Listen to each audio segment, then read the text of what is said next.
Boa tarde a todos. Queria começar por agradecer ao Instituto de Estudos Avançados Transdisciplinares da Universidade Federal de Minas Gerais a possibilidade, na pessoa do seu diretor, a possibilidade de estar aqui.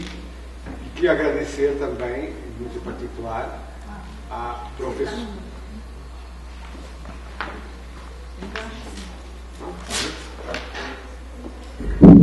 Pode ser esse. Então melhor é esse. Aperta. Alô? Alô? Alô? Alô? Alô?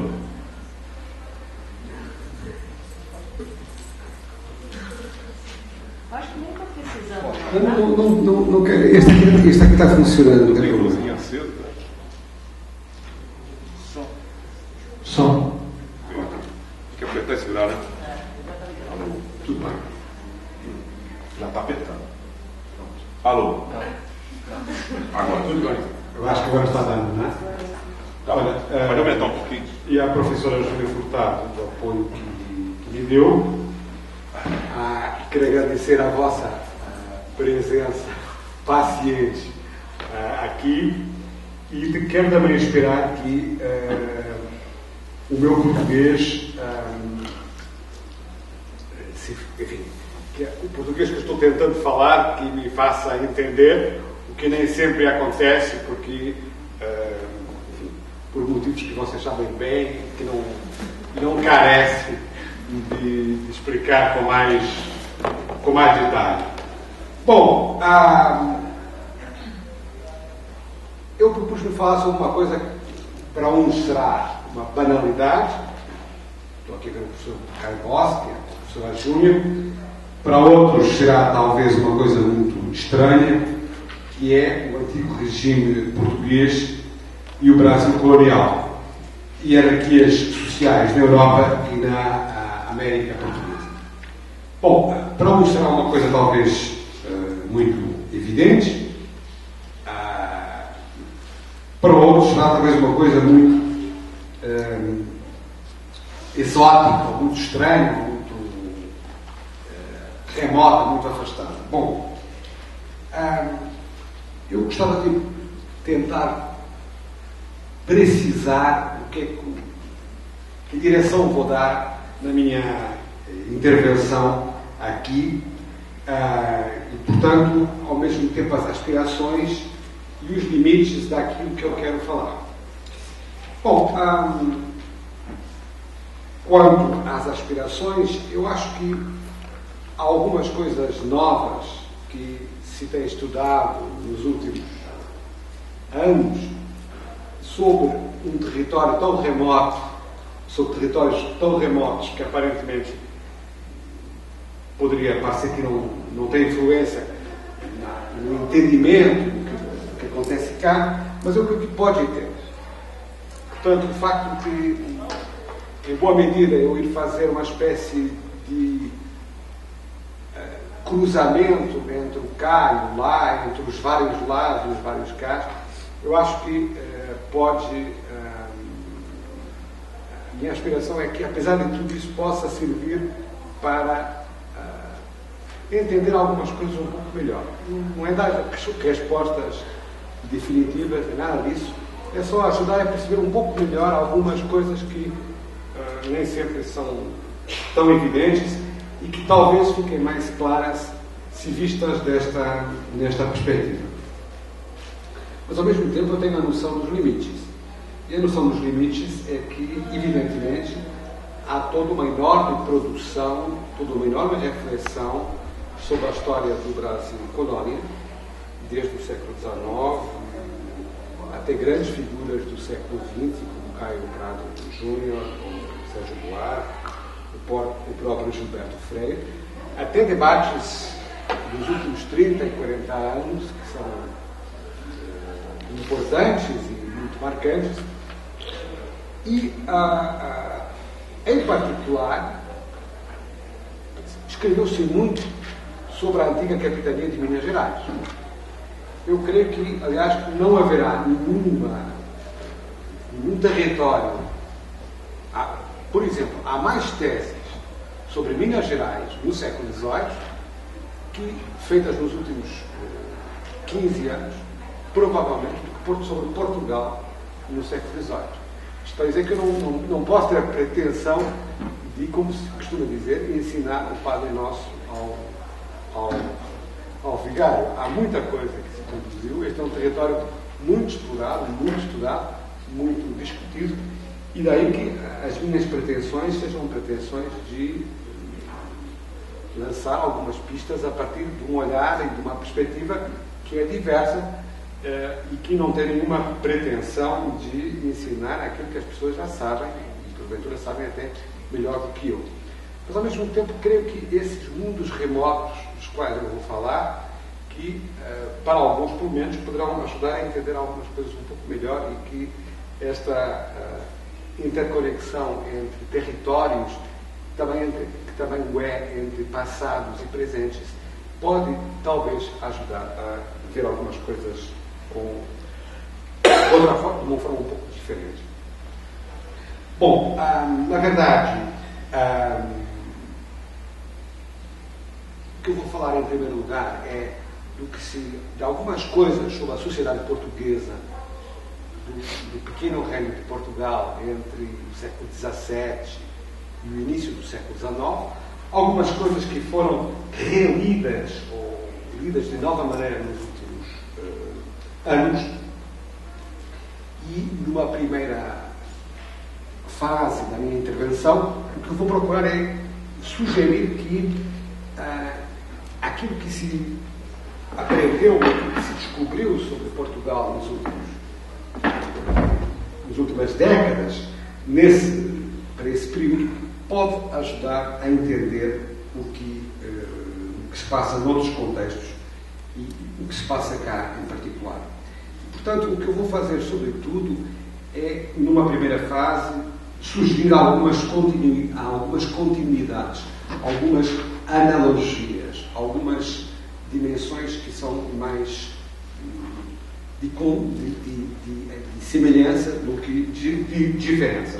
Depois, numa segunda parte, vou exatamente falar do que há de diferente, do outro lado da questão, digamos assim. Bom, quando nós falamos de antigo regime, não vou contar o termo antigo regime começou-se a usar em França exatamente no mesmo sentido que em Portugal, não sei se no Brasil a seguir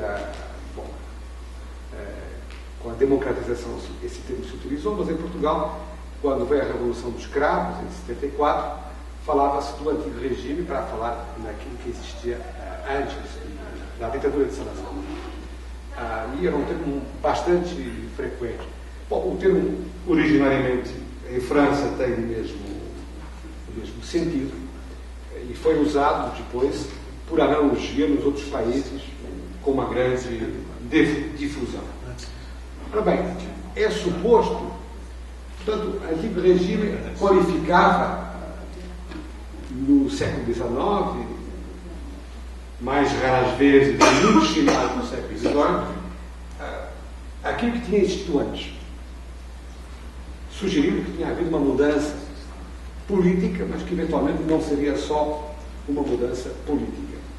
E o que existia antes seria, mais tarde foi teorizado como tal, uma sociedade que aqui no Brasil se costuma chamar, por tradução creio do castelhano, uma sociedade estamental. Bom, estamental, mesmo estamento, é mesmo tradução do castelhano. Nós em Portugal não usamos muito essa expressão. Quer dizer uma sociedade de ordens. Uma sociedade, portanto, em cuja ordem social e jurídica consagrava grupos privilegiados definidos como tal no direito. Ora bem, a primeira observação que queria fazer é que essa imagem, que é a imagem da Revolução Francesa, mas foi sobretudo difundida pelo pensamento liberal. Aqui tem um boneco, uma gravura no início do século XIX, que traduz uma imagem política dessa sociedade estamental. Ora bem, o que é interessante sublinhar, e talvez não seja muito evidente, e talvez seja instrutivo, é que a própria ideia de sociedade estamental surge do discurso não quer dizer que ela não existisse antes, certamente que existia, mas em boa medida é criada pelo discurso da Revolução Francesa. E depois pelo discurso do liberalismo do início do século XIX.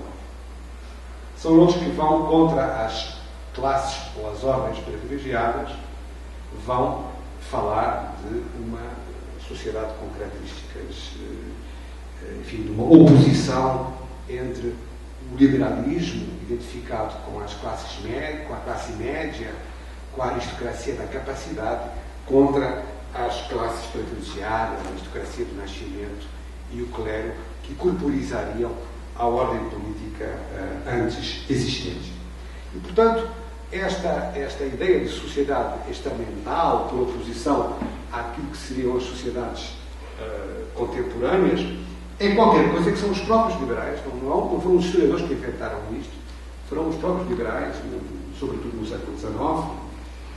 Há muitos autores que aqui são muito importantes, que contribuíram para difundir e para consolidar esta ideia, porque precisamente eles fazem um discurso que é, sobretudo nos anos 20 e 30, de rejeitar o que estava antes, evitando cair, enfim, no extremismo, no radicalismo que associavam ao momento jacobino ou republicano da Revolução Francesa.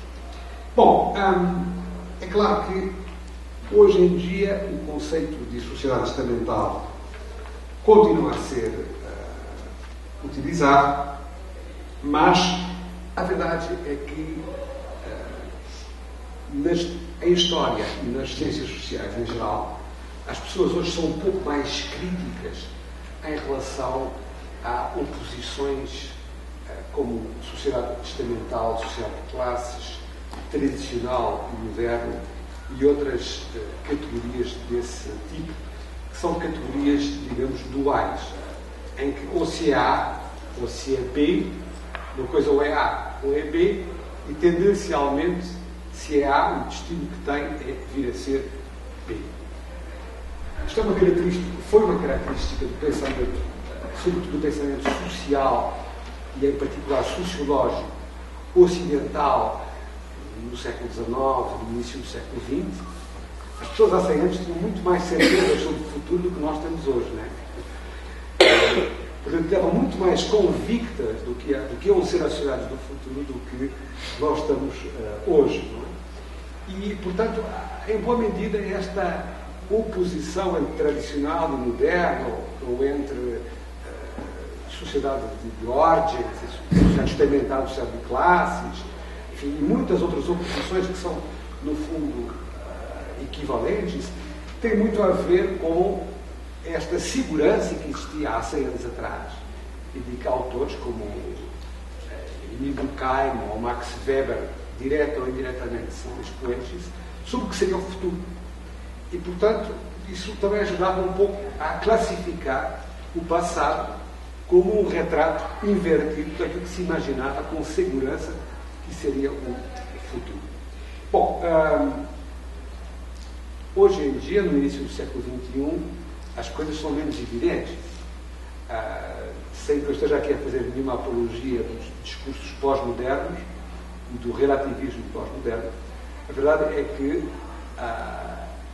hoje temos a noção de que estas categorias duais, se não é A, é B, se não é uma coisa, é outra, todas elas têm como pressuposto uma visão muito linear da mudança e da evolução que era mais verosímil há 100 anos atrás do que é hoje. E, portanto, hoje em dia, sem que estas... Bom, podemos dizer a mesma coisa do urbano e do rural, não é? Do início do século XX, em Portugal, por exemplo, mas não só em Portugal, em quase toda a parte, o urbano e o rural eram coisas bastante evidentes, estabeleciam, eram categorias que, do ponto de vista da análise social, eram muito significativas, serviam para explicar coisas. Hoje em dia, por exemplo, em Portugal, nós já não sabemos o que é o rural. O conceito de rural estilhaçou, fragmentou, pulverizou. E, portanto, uma boa parte daquilo que nós vimos como tradicional já não é que era o que existe hoje, é o pós-rural, que é uma coisa já muito diferente, em que as populações já não estão ocupadas na agricultura, enfim, muitas coisas mudaram. Portanto, estas mudanças das nossas perspectivas sobre o presente acabam por mudar as nossas perspectivas sobre o passado. Não acho que haja mal nenhum em sublinhar este outro lado da questão. Isso não significa que esqueçamos tudo o que saibamos ou que tudo o que se aprendeu estava errado. Não é verdade. Não é verdade isso, e é particularmente importante entender que as pessoas, na ordem jurídica anterior ao século XIX, havia uma coisa que era, de facto, indiscutivelmente muito diferente: as pessoas não eram iguais perante a lei. Isso é uma diferença mantencial.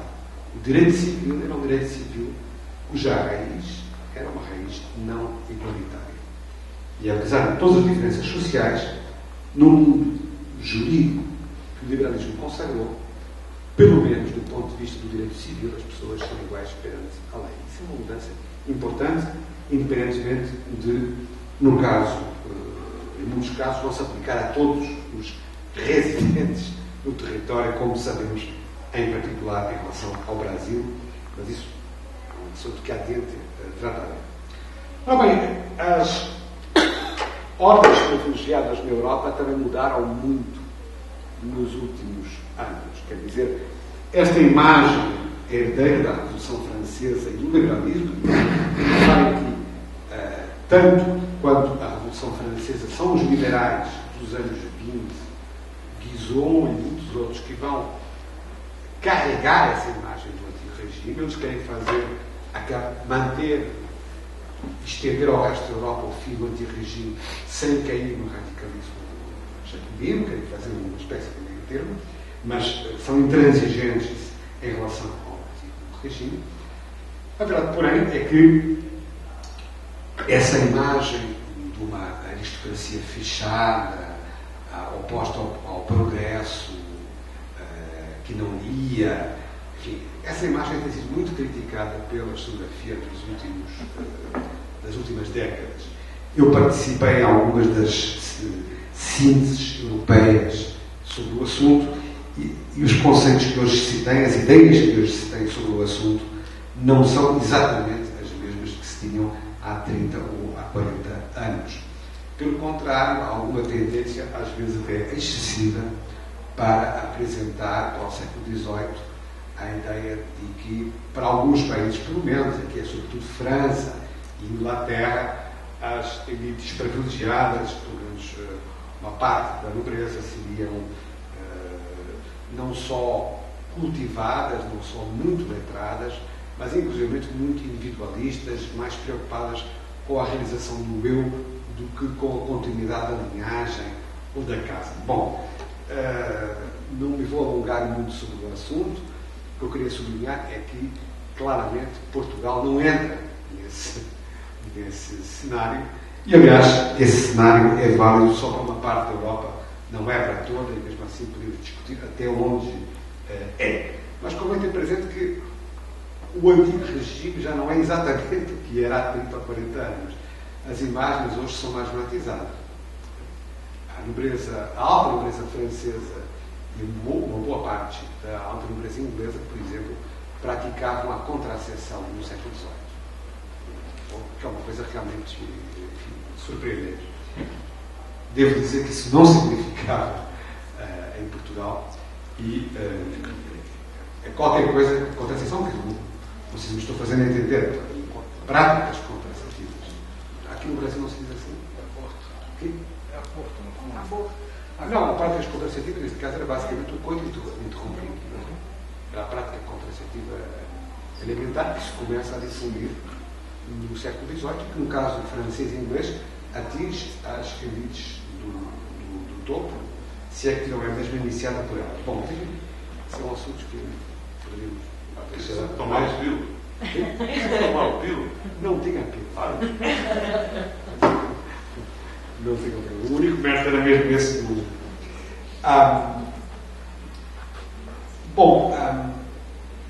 Dito isto, não há nenhuma razão, e tenho gostado muito de sublinhar este ponto de vista, que é nós tendemos um pouco a pensar na Europa e a Europa em função do que se pode chamar os países do centro. E os países do centro não são os países do centro político, são os países que no século XVIII têm um crescimento económico maior. É a Inglaterra, é a Holanda, é uma parte da França e uma pequena parte da Alemanha. E aqui gostaria de sublinhar que não há razão para se pensar a Europa nesses termos.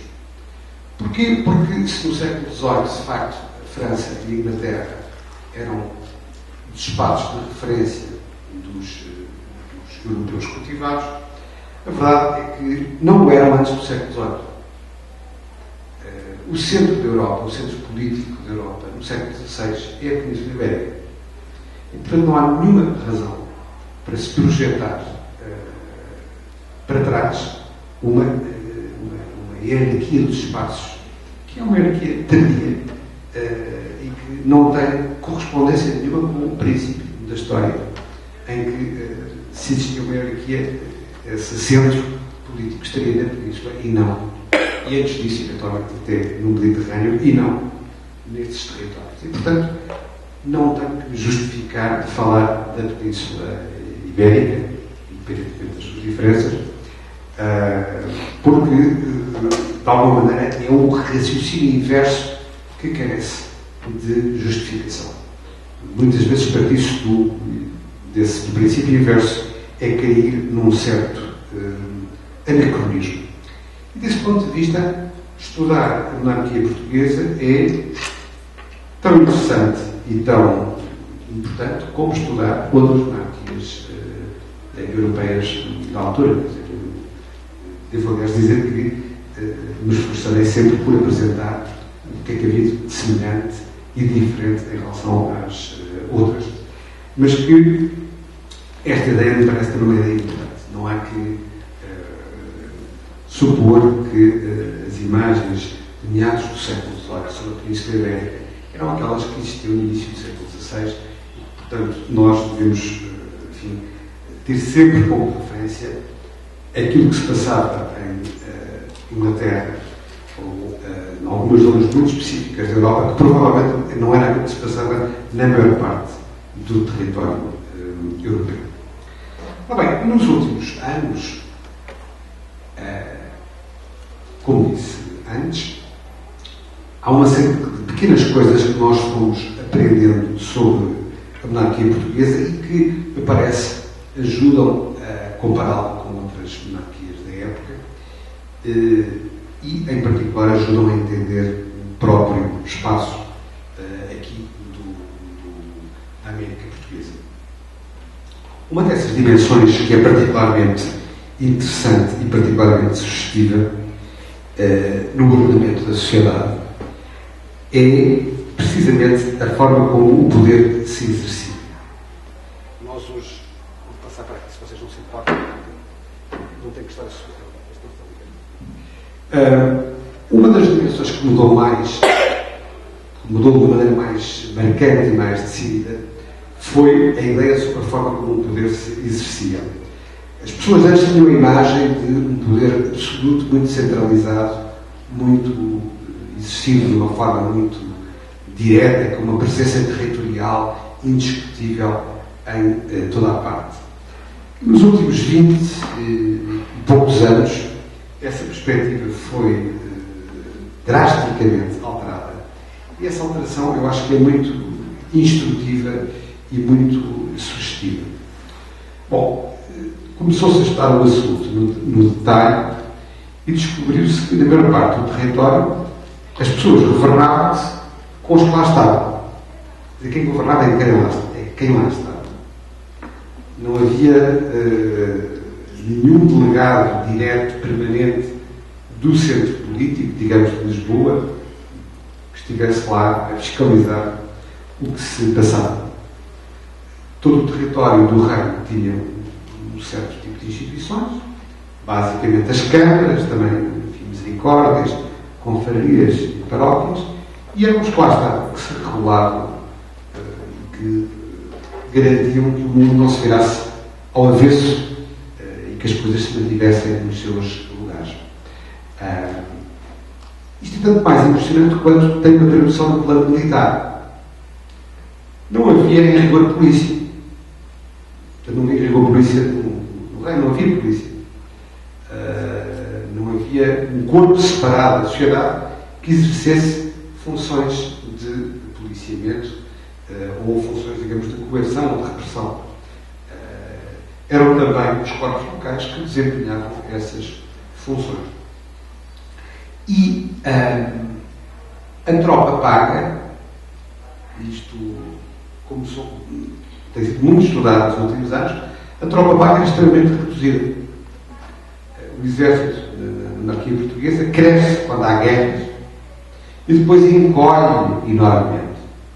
Pode chegar a ser 5, 6 mil soldados e mesmo assim todos eles confinados a ser de Lisboa, São João da Barra, um bocadinho em Cascais e depois a fronteira com a Espanha, portanto, a partir da restauração, Badajoz, Almeida, desculpem, Elvas, Almeida, a fronteira do Alentejo. Na maior parte do território não havia tropa paga. Havia um muito distante quartel onde ficava. E, no entanto, a monarquia e as coisas funcionavam assim.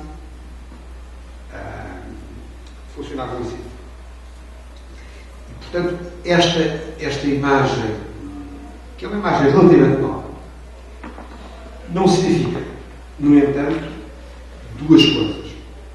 Uma é que não houvesse comunicação política entre a esfera local e a esfera central. Havia um intenso mecanismo de comunicação política através de requerimentos, através de papéis que circulavam da periferia para o centro, de uma aldeia remota para o centro político. Portanto, o facto de haver uma autorregulação, um autogoverno, como modelo prevalecente. Portugal, imaginem lá, com 840 câmaras, o que era muito extraordinário, porque o Brasil tinha, no início do século XIX, cerca de 220 ou 240, o número acho que não é muito seguro, mas enfim, essas pequenas câmaras, boa parte delas, regulavam-se a si próprias.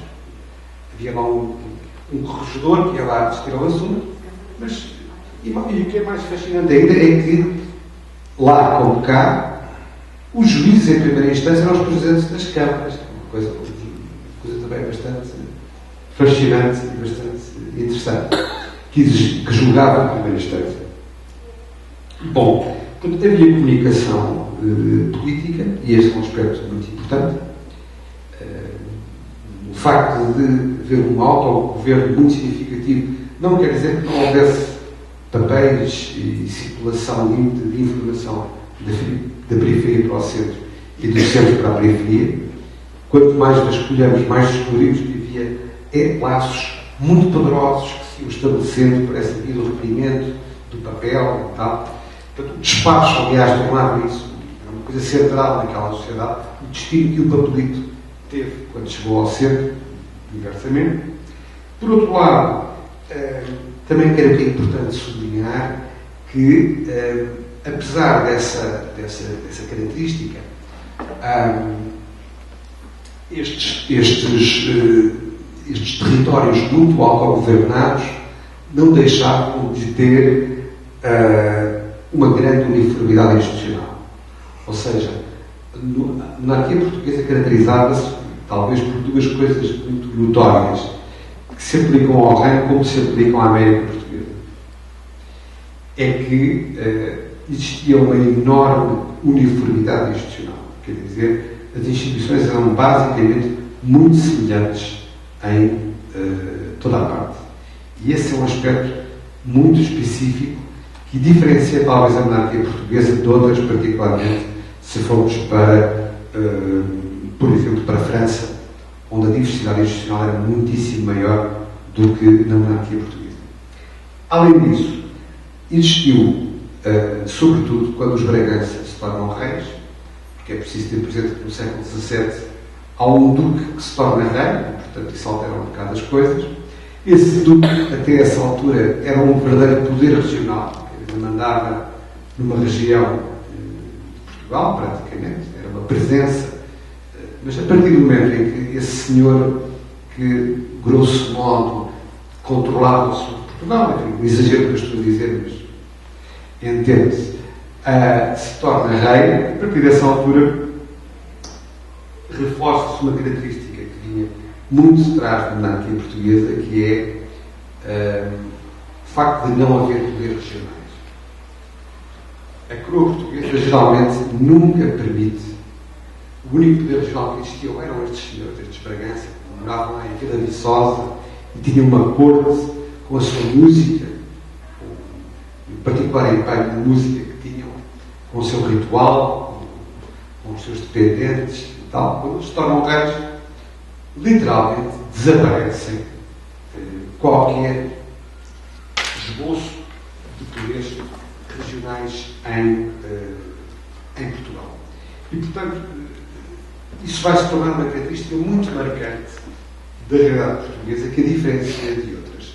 Claro que isto tem a ver com coisas, algumas delas que vêm de trás, mas é reforçado nesta altura e eu penso que é importante também para entender espaços que não são os do reino, que são espaços como os do Brasil e de outras partes. Eu agora voltei a falar um português mais reinal, vou tentar falar um pouco mais com o português de cá.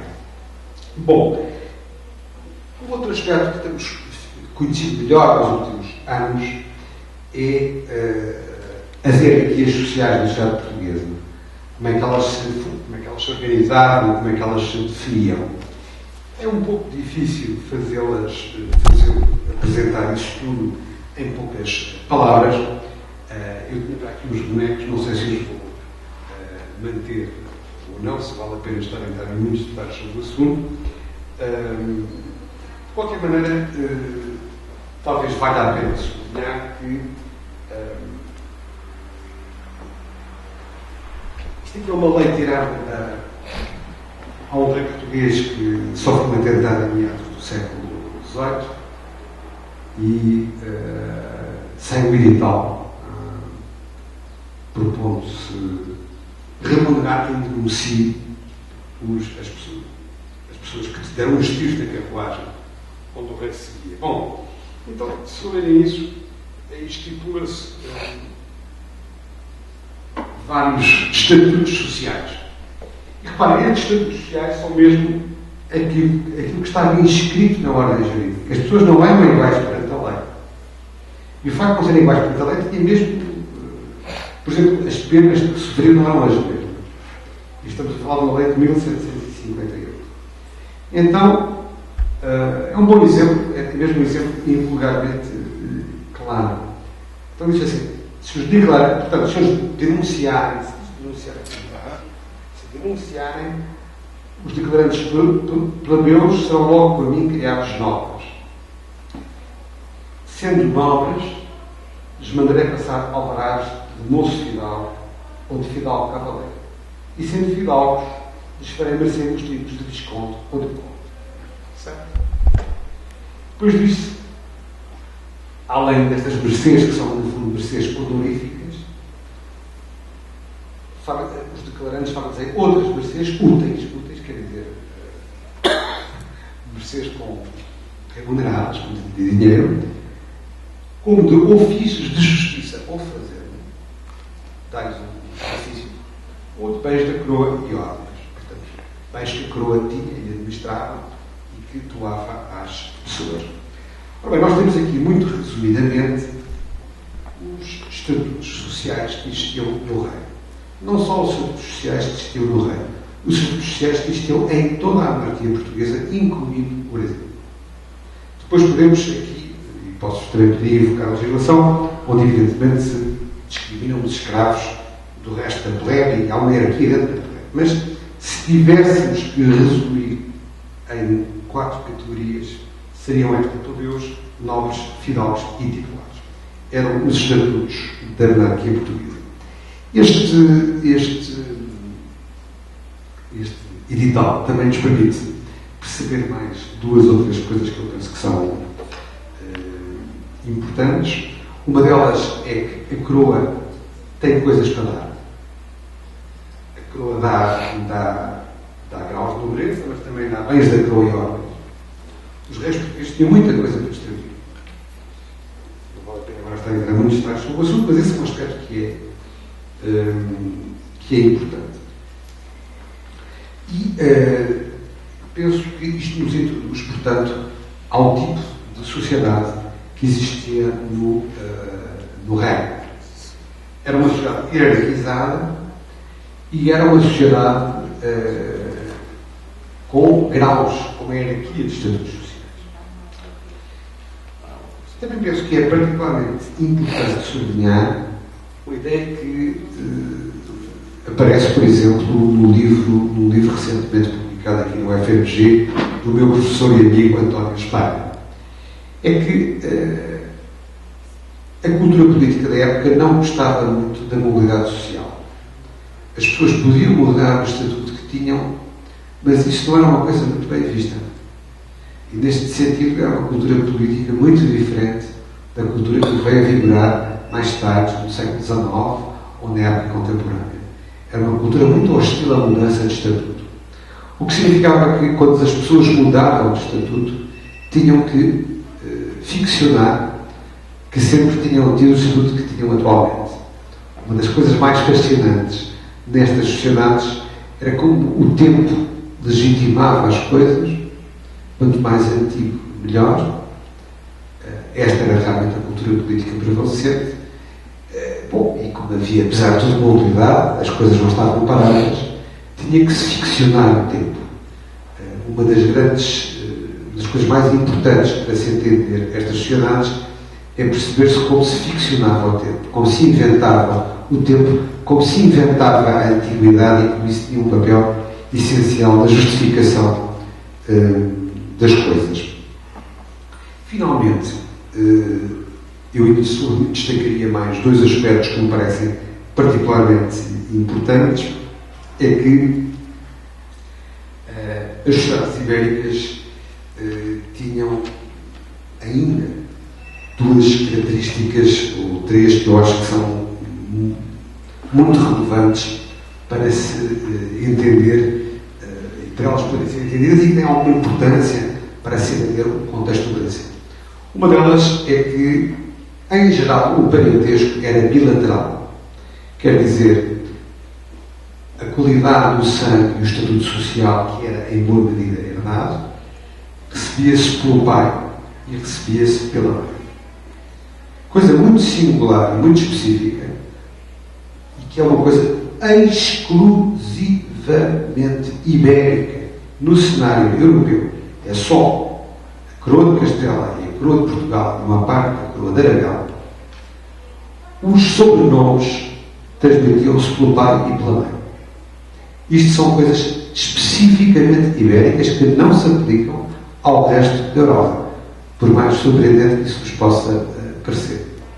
Paradoxalmente, esta bilateralidade do parentesco, o facto do sobrenome poder ser tomado do pai ou da mãe, dos irmãos não terem o mesmo sobrenome, etc., coincidia com o sistema de transmissão do património nas elites, que privilegiava um herdeiro único de todo o património. Aquilo que nós chamamos o morgadio castelhano e português. Portanto, existia um sistema um pouco paradoxal, que é o estatuto social era herdado por todos, o sobrenome passava por via masculina ou feminina, o património passava para um herdeiro único, e em termos europeus, o modelo mais fechado de transmissão do património é o morgadio castelhano ao português. Não há nenhum modelo que foi, aliás, transposto de Castela para Nápoles e para outros territórios. É o modelo mais fechado, mais rígido de transmissão do património, sem prejuízo de ele poder ter semelhanças com outros de outras partes e de, inclusive, ter muitas semelhanças com o modelo dos próprios pequenos agricultores praticaram. Bom, eu ainda vou salientar mais duas ideias que me parecem importantes. Uma delas é que nestas sociedades ibéricas, e em particular na portuguesa, a cultura da remuneração dos serviços tem uma grande importância. Ou seja, a coroa tecia a sua autoridade remunerando serviços, e havia a ideia de que quem fazia serviço àquilo tinha direito a receber uma remuneração. Penso que isso é absolutamente essencial para se perceber como é que o cotidiano político se processava, e não só no reino, em particular e também nos espaços exteriores ao reino, nos espaços que nós hoje chamaríamos coloniais. E, por fim, gostaria de salientar mais uma ideia antes de tentar transpor ou discutir isto para o espaço do Brasil. Essa ideia é que existia uma forte tributação. Muitas vezes as pessoas que trabalham sobre os espaços americanos não têm essa noção. Existia uma fortíssima tributação sobre o interior do reino. Em termos de impostos diretos, a carga tributária, impostos diretos incluindo aqui direitos senhoriais, dízimos e outras formas de tributação. O que se tributava no reino era muito mais pesado do que os impostos diretos cobrados, por exemplo, na América Portuguesa. Com exceção de Minas, mas isso é outra questão. Minas é um caso absolutamente à parte, por razões específicas. Mas o reino é um reino fortemente tributado, com direitos senhoriais, com dízimos, com impostos para a coroa. Os impostos diretos são mais pesados sobre o reino do que sobre os espaços coloniais, por mais, enfim, que nós hoje chamamos por coloniais, por mais estranho que isso possa parecer. E por fim, antes de passar aos espaços do lado de cá, já me alonguei talvez um bocadinho, eu vou tentar só falar mais 10 minutos. Eu penso que é importante ainda sublinhar que a coroa promovia muitas coisas através da sua administração, através de iniciativas que nós diríamos políticas ou administrativas, mas uma grande parte da ocupação dos territórios coloniais fez-se não através da coroa, mas por iniciativas exteriores à coroa. E, em particular, a maior parte das pessoas vindas da Europa que vieram para a América Portuguesa vieram por iniciativa própria e não por iniciativa da coroa. Esse é um aspecto absolutamente essencial e que convém ser ponderado, porque é parecido com a América inglesa, mas é em parte diferente da América espanhola.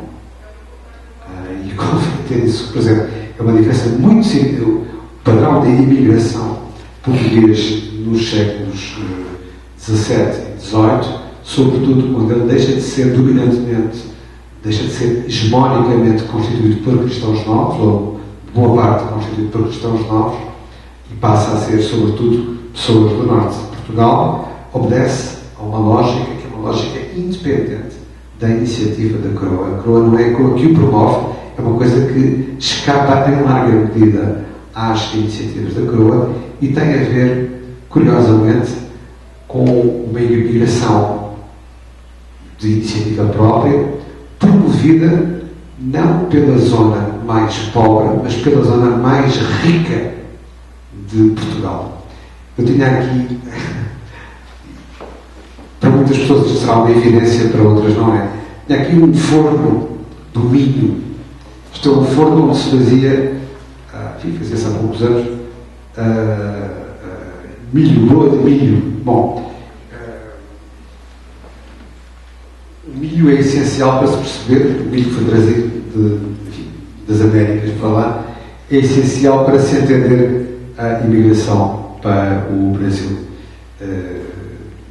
É o milho que permite aumentar enormemente a produtividade do vinho, do norte litoral de Portugal. É o milho, em grande medida, que explica essa produtividade. E, curiosamente, a imigração para o Brasil é promovida pela zona mais rica e portanto, não é a zona mais pobre que chuta pessoas. A zona mais pobre é o Alentejo. Não há quase alentejanos imigrando, e os que há são, em boa medida, como militares e como governadores coloniais, não é como migrantes. A imigração dá-se da zona mais rica, da zona onde a mortalidade é mais baixa e que tem características muito marcantes por isso mesmo. Bom, eu ia falar ainda da circulação cultural, vou deixar isso para outro contexto, e agora vou apenas, no tempo que me resta, sublinhar o que é que isto pode ajudar a entender o que é que estas coisas que se foram descobrindo sobre o reino ajudam a perceber dos contextos do Brasil e dos contextos da América Portuguesa em geral. Em primeiro lugar, queria fazer uma observação prévia. É que os impérios, globalmente, os impérios desta altura, que aliás não se chamavam impérios, chamavam outras coisas, conquistas, domínios, enfim, eram outras as palavras que se empregavam. Os impérios não são empresas. Não se conseguirá entender nada disto se se imaginar que isto é uma empresa. Portugal manteve até 1765, aliás, até um pouco mais, até eles virem para a Amazónia, uma coisa chamada Mazagão, no norte da África. Bom, e manteve aquilo durante praticamente 300 anos, aliás, praticamente 300 anos, e aquilo não rendia nada. Não só não rendia nada, é como era uma fonte permanente de despesas, tinha sempre que estar a pagar. Eles nem pão produziam. Portanto, os impérios são uma combinação de muitas coisas. Claro que tem um lado de empresa, um lado de procura de lucro e de receitas para as entidades políticas que as promovem, mas globalmente, se considerarmos o império como uma empresa, há muita coisa que não conseguimos explicar. E uma das coisas que não se consegue explicar é porque é que a coroa portuguesa remunerava mais quem ia para Marrocos ou para a Índia do que quem ia para o Brasil, que é uma coisa que não faz. Parece o maior dos absurdos, mas era de facto assim até muito tarde. Por outro lado, creio que é importante ter presentes que o modelo, por exemplo, do ponto de vista administrativo ou militar, aquilo que nós poderemos chamar hoje de Império Português, tinha realidades muito dispares. O Estado da Índia era, de facto, um território militar. Cada metro controlado pelos portugueses só era controlado porque eles tinham lá tropa paga. E quando deixam de ter capacidade militar, é porque os ingleses protegem, lhes interessa que a presença portuguesa se mantenha lá. Portanto, isto é um modelo. Cada metro do Estado da Índia é defendido à pancada. Ainda há um vice-rei em 1756 que morre a combater. Na Índia, cada metro é ocupado à força. E depois, quando essa capacidade militar deixa de existir, é porque os ingleses, mais ou menos, asseguram essa supremacia militar. Inversamente, o mesmo modelo não se pode aplicar ao Atlântico e, em particular, ao Brasil. Aqui, pelo contrário, tal como no Reino, a tropa paga é espantosamente reduzida. E, aliás, é quase toda mobilizada para os conflitos de fronteira que existem num certo momento a norte e depois, sobretudo, a sul, com a colónia do Sacramento. portanto, em boa medida, o modelo estudado para o reino e para... é um modelo que, em certa medida, foi estudado, em boa medida, foi estudado antes para o espaço do Brasil e do Império e que, com e por maioria de razão, se aplica muito bem aqui. É muito interessante, de resto, comparar, entender o que é que era um poder local no Brasil e comparar com o poder local no reino. O que é que havia de semelhante e o que é que havia de diferente.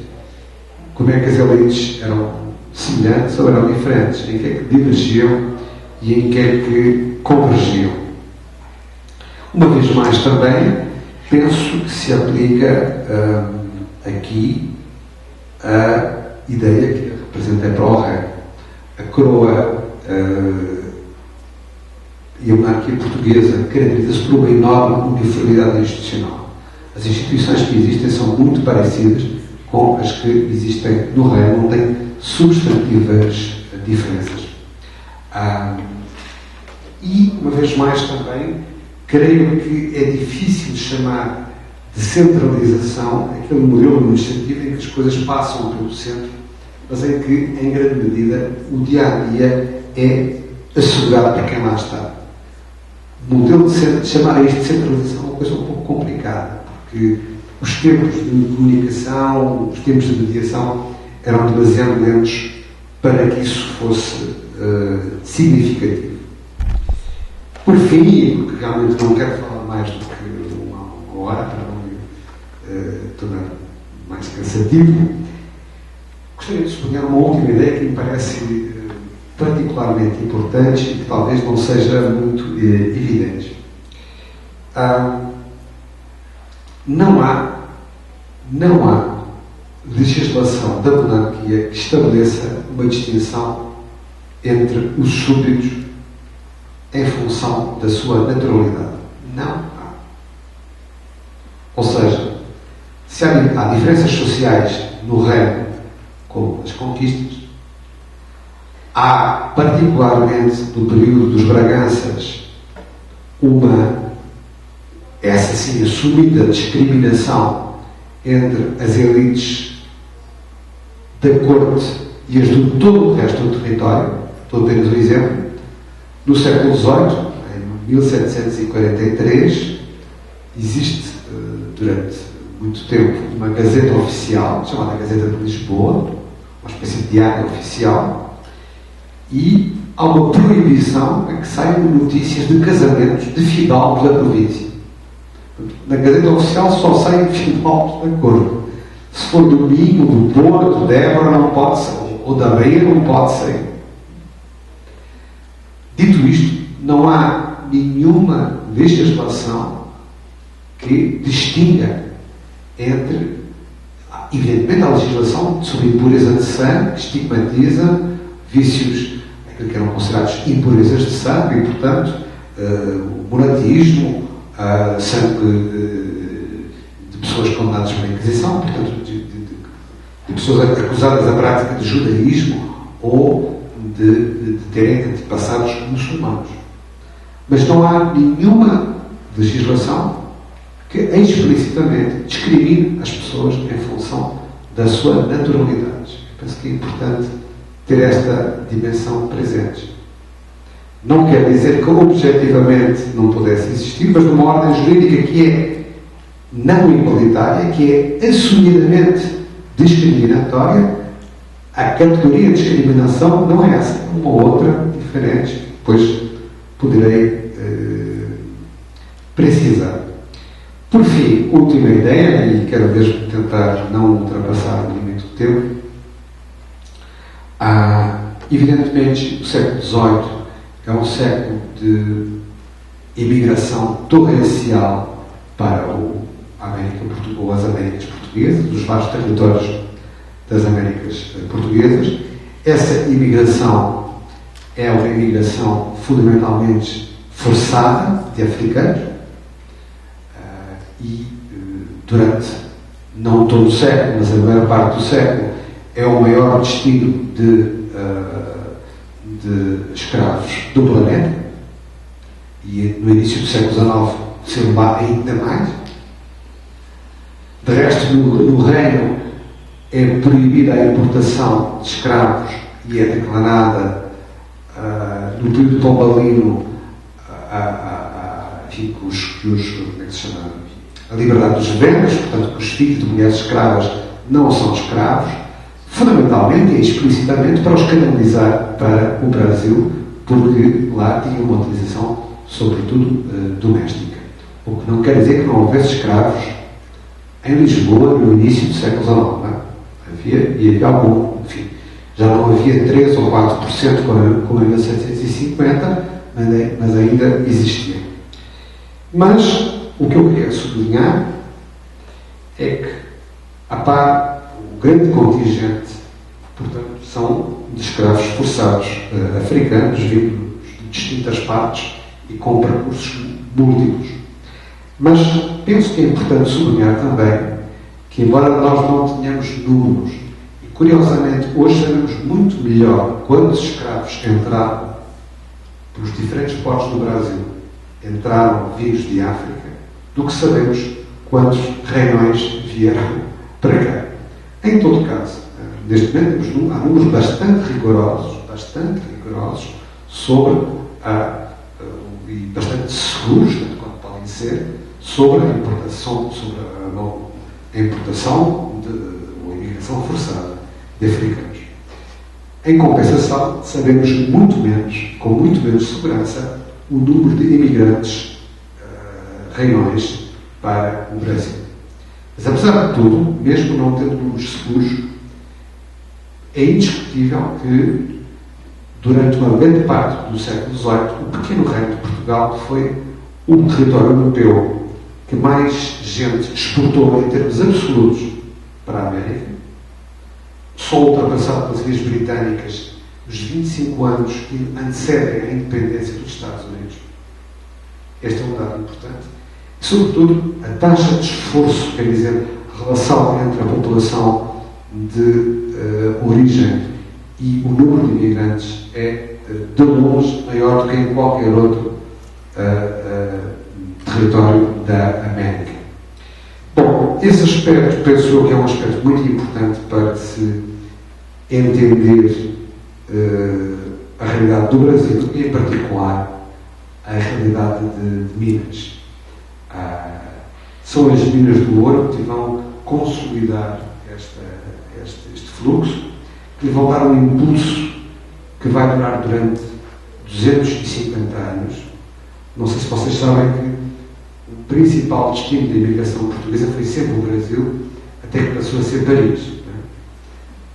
Nunca foi, estranhamente, Angola ou Moçambique, foi diretamente desde 1600 e não sei quantos no Brasil, e depois, a partir de 1958, por aí, passou a ser Paris. Não é?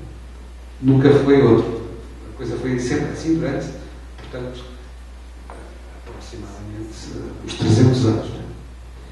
Mas, evidentemente, o que consolidou isto foi o ouro das Minas, que, uma vez mais, foi uma iniciativa largamente potenciada por atores que funcionavam por conta própria e não por iniciativa da monarquia, mas que acabavam por se encaixar nas instituições que a monarquia ia criando, de uma forma, ao mesmo tempo, muito respondendo rapidamente às novas situações.